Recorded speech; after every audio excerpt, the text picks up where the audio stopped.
Sci-Hub.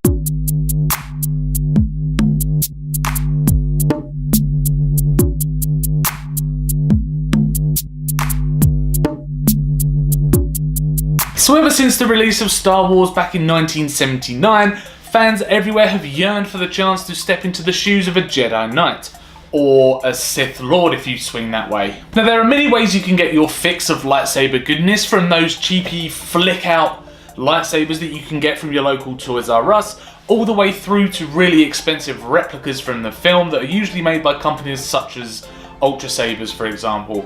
But none of them have really come close, and the closest thing I've actually seen, and something that we were sent through a little while ago, is Star Wars Jedi Knight Challenges, and it's from Lenovo. So as you may know, Lenovo are a huge computer giant, and they've teamed up with Disney to bring us this bit of kit.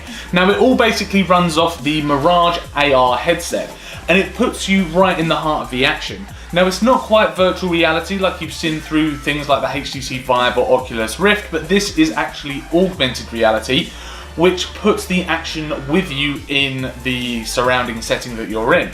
So if you're in your living room, for example, and you're looking through this headset, you should see things on screen actually placed within the living room. Apps have been doing this for quite a while now, like there's an IKEA app that can place furniture in a room for you, or Dulux have got a painting app where you can paint your living room in augmented reality. So there's not any confirmation yet on whether the Mirage headset could be used for anything else. It did come in the box of the Jedi Challenges game, and it has been created for Jedi Challenges, but so hopefully in the future we may see some kind of improvement on the capability of the Mirage headset. But at the moment, you're basically stuck playing Jedi Challenges. So for what it's worth, Star Wars Jedi Challenges is actually very good, and I've already spent several very sweaty hours flailing my arms around the living room. Now, I'm not the best Jedi at the moment, and I'm certainly not the most graceful Jedi to ever come out of an academy, but it does make for some very entertaining video. So because the Mirage AR is an augmented reality headset, so the Mirage AR headset doesn't actually have a physical screen inside like on a traditional VR headset, but it actually tracks your movement along with this sensor in your room, and it actually projects objects onto the clear plastic visor in front of you. And because the headset actually relies on projection, it's better to play this in a lower light rather than having your top lights on in your house, for example. But when I introduced this to my family for all of them to have a go, we only had very small lamps on dotted around the room, and they said the feedback I got was it actually worked really well, and everything was really clear in terms of the projections on the actual plastic here. So this Star Wars Jedi Challenges actually comes in two parts, maybe three if you count the sensor, but we've spoken about the Mirage AR headset already.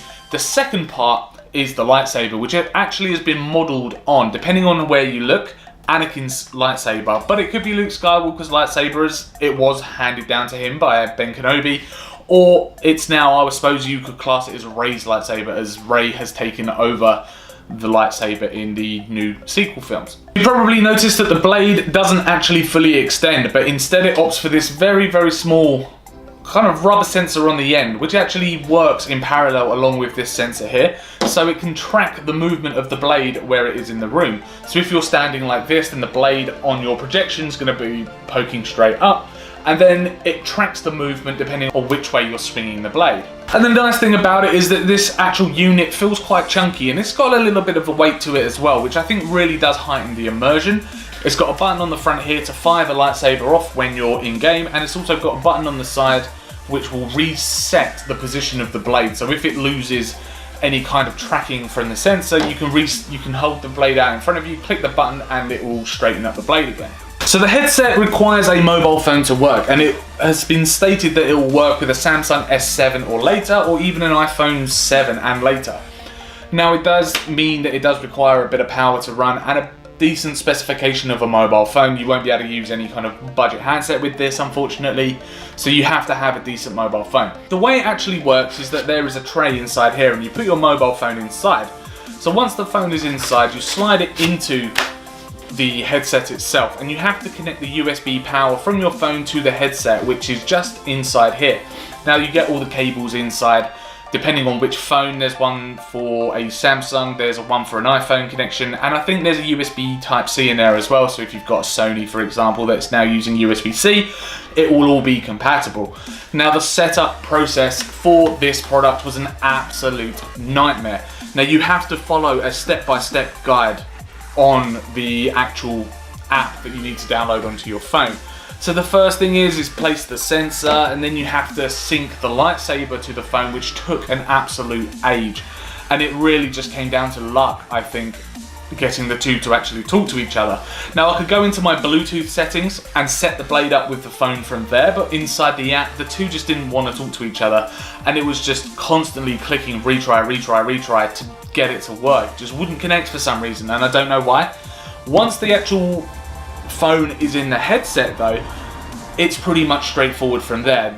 Putting the phone inside the headset is the last step of the actual setup process. Give yourself a pat on the back if you do get that far, because unfortunately it was a huge pain to get there. Now the annoying thing is if you're playing, for example, and you have a phone call you need to take, or you need to get a text message or read an email, and you come out of the app, you will have to then start that setup process again from scratch, which is so tedious, because you would like to think that it would remember all the settings, that everything was hooked up. You haven't turned anything off. Everything does rely on power, so you have to physically turn it on, although I don't. There you go. On the bottom there, you have to turn the headset on, and you have to turn, as I say, the sensor on as well to get that to light up and work together. It's crazy the fact that you have to start the setup process each time you want to play, especially if it's something you're picking up and putting down quite regularly. I would have liked to have seen Lenovo come up with some way of having this constantly connected to your phone, like any kind of other Bluetooth device you may have in your phone. It does run off of Bluetooth, just to let you know, so it's all connected via Bluetooth and the cable on there. So once you are inside the game, there are 3 different game modes that you can opt for. The first one, and probably I would say my least favorite one, is a top-down real-time strategy kind of title. You have to defend against waves of enemies by placing defenses and controlling your troops with the lightsaber, very much like you would play a game of StarCraft 2 or Age of Empires or something like that. So the second game that you can play is HoloChess from the very first Star Wars movie, and if you remember back when Obi-Wan Kenobi was playing HoloChess with Chewbacca, you can actually take part in that kind of strategy type thinking game. And the third one is probably the most notable and will probably be the most popular actually with the Star Wars Jedi challenges, and that's lightsaber combat.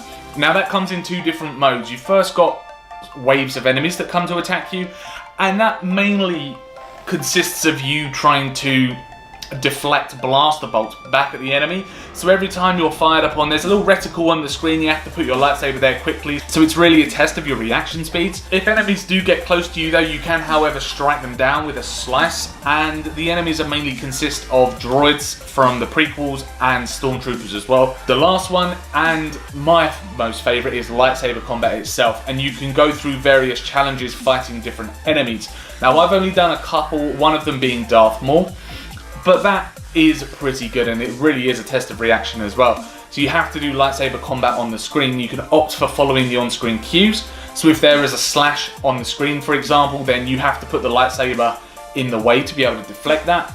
Or if they do get close enough, you can just start swinging, and that's where the fun really does come in, because you could just swing so much and you can just attack and kill them and win. But it does get a little bit hard as well. We have seen some failures so far, but it's really good fun. It's such good fun. Apart from the absolutely lousy setup experience, the game overall is hugely fun, and I would recommend this to any kind of Star Wars fan out there. It is slightly expensive. It does come in at $249.99 at the moment, but for that you do get the lightsaber, the sensor, the headset, and this lovely, I suppose, gift packaging box as well. Actually, it looks quite nice, so we're going to keep it inside there, I think. And I think that it would pretty much keep you hooked for quite a while, or at least until you complete the game anyway. You have to go through various different stages to actually complete the game, and you go to different planets, that kind of thing. And the difficulty does get harder as it goes on. Now, I think this game would actually suit maybe some kind of family setup, so if you're going to a family barbecue, for example, take along Jedi challenges and get everyone to have a go and film them and put their experiences on the internet so everyone else can laugh at them making a fool of themselves. I know I probably look stupid playing this game, but as I say, it is a lot of fun. I'm also hoping for that $249 that the Mirage AR headset would be compatible with a few more apps in the future. Maybe if it is Star Wars themed, just something, or even add-ons to this game, because I think, yes, you've got a decent amount of gameplay there to warrant the cost, but it would be nice to see maybe some improvements in the future on this, just to warrant spending that initial £250. And I also think for true Star Wars fans, then this game would definitely be up your alley. Thank you very much for checking out our review of the Star Wars Jedi Challenges AR game. If you liked our video, then do hit that like button. Please do subscribe to keep up with all of our latest technology and gaming videos, and also leave a comment below letting us know what you think of Star Wars Jedi Challenges and whether this is something that you would invest in, or you would rather put that £250 into, I don't know, a replica lightsaber, for example, as a display piece. But let us know in the comments below. As I say, thank you very much for watching, and we will see you in the next review.